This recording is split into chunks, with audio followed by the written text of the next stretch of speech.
I'm back with a very important video on how to stop frying your brain with your cell phone. Now, I've talked about this in other videos, but I wanted to do a series of videos on something called EMF and try to break it down really, really simple. It's going to be a fairly short video, but I'm going to show you what I do to minimize what's called invisible radiation. So EMF, what is it? It stands for electromagnetic field. So what does that mean? Well, you have an electric component to it, you have a magnetic field part of it, and you also have other fields of energy, radio frequencies, and even microwaves. Typically, you think of microwaves being the microwave oven, but there's other things that will give you microwaves, including your cell phone. The problem is it's not regulated by safety codes at this time. So it's kind of like at some point in time, people started smoking, and smoking was considered actually beneficial for you. You also had DDT, which was considered beneficial. You also had asbestos, which was considered safe. And then you had sugar, which was considered beneficial at one time. And then years later, they find out, oh, we didn't do the safety testing on that long enough, so whoops, sorry.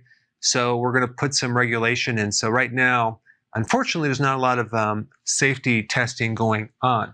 Now, let's first talk about the electrical fields. So you have all these little electrons going through a wire that's called the current going through the wire.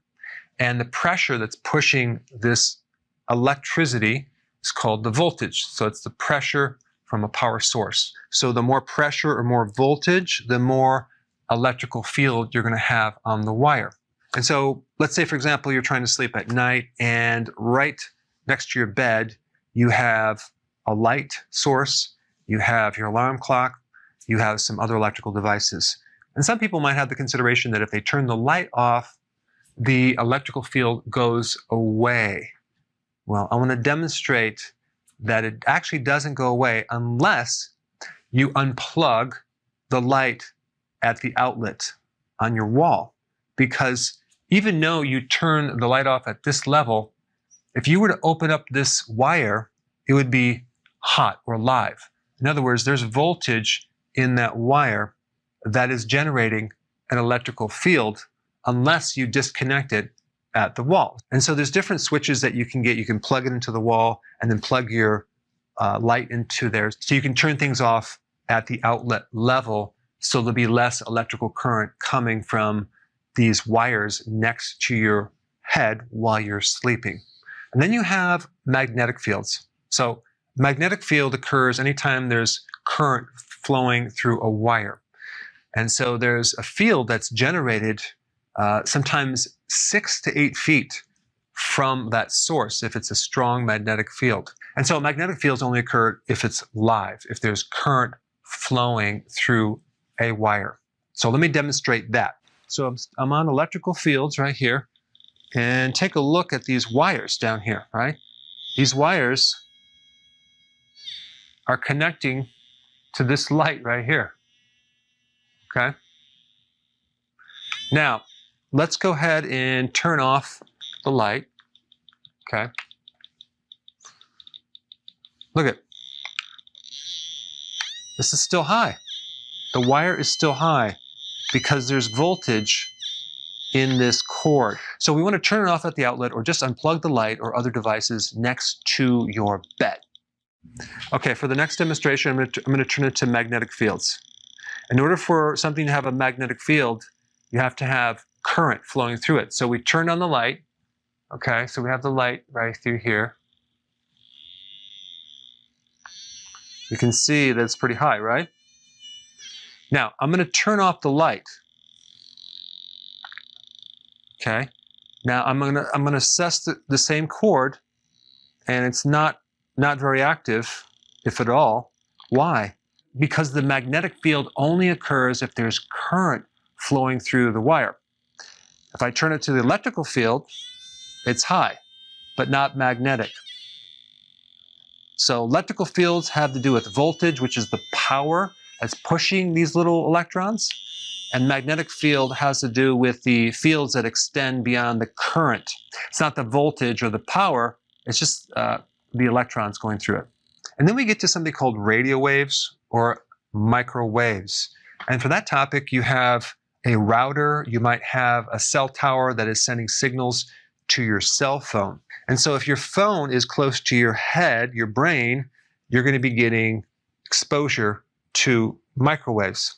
Not to mention maybe some magnetic and electrical fields as well. So let me do a little demonstration with the cell phone to show you. All right, so now we're going to turn this all the way to radio frequencies, okay? I'm going to get it close to my cell phone right here.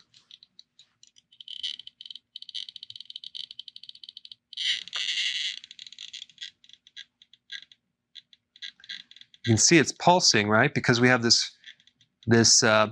cell tower is sending signals every so often. Okay, so now I'm going to actually make a call. I'm going to call Jared.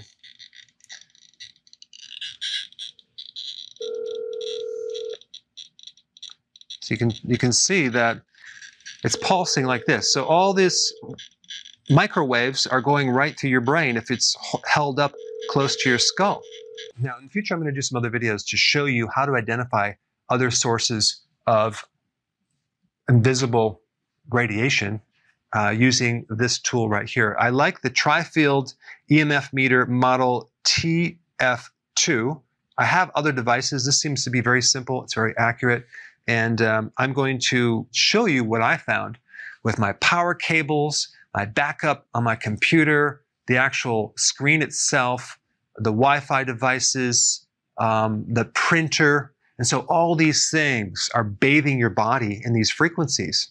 And if you're sitting behind the computer like I do for a very long time, it's not healthy. So you're going to have to minimize the exposure and find out where it's coming from. So with this device, you can measure the radio frequencies, the electrical fields, as well as the magnetic fields, very, very simply. Getting back to the cell phone, what are you going to do? Well, there's a couple things.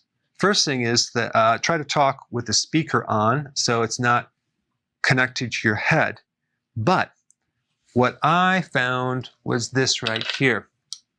Okay, so now I have these earbuds, which are right here, right?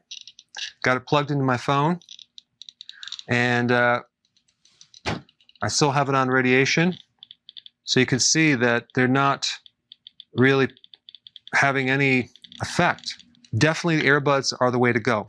So we have earphones and a mic, and it's called anti-radiation air tubes. Okay, they're headphones with the mic. EMF protection. You can look these up. I'll put a link down below on Amazon on the one that I have. But again, I don't get any kickbacks or any commissions, but I just want you guys to know about this. So what's cool about this is that there's just a tube between this source and your ear. So it gives you some space so you don't have a direct electrical wire going into your ear. That's why I don't recommend the Bluetooth devices where you're sticking the ear. Now the sound pickup is not perfect, but it's doable. So what you would do is you would put these in your ear, and the problem is that this is not going to connect into your cell phone. Okay, so you have to get an adapter. And so I got an adapter right here. I'll put a link down below, which plugs into this 3.5 millimeter jack. Then I can stick this into my cell phone. So now I can hold the source of the radiation over here and not have it affect my brain. Now I am doing a lot of Zoom presentations all day long. So what I did is I got an adapter for that too. So this is what it looks like right here. So this has a USB, and then I can plug this right here, plug this in the back of my computer. And now I can actually be on Zoom and interact with people. And so no longer do I have to have those headphones, which actually make your head so tired. And so I found my energy greatly increased after getting this adapter and also these earphones. So I highly recommend it if you're on the phone a lot. I would recommend it for your kids if they're on Zoom, doing the homeschool. Especially the younger they are, the more sensitive they're going to be